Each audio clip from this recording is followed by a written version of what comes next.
What is your name, sir?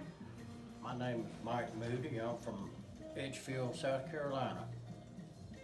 All right, and what did you come here seeking acupuncture for? Actually, I'd been going for about a year where my right leg was not working right, and my actual doctor had sent me to physical therapy, which didn't help whatsoever, and I've been talking to my neurologist and all, and nothing seemed to help, and I just had a friend that came over here with a back problem and had good results, so I thought I'd come try it.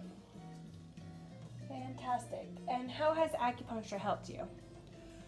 Well, I've gotten back to where I can do just about anything I could do before now, with taking my grandkids bike riding and working in the garden, doing the normal mundane stuff around the house, cutting grass and stuff like that. Excellent. And would you recommend Augusta Acupuncture Clinic? I surely would. I've been after my wife to come over here for a migraine. She's here right now, as a matter of fact. Fantastic. Thank you so much. You're welcome.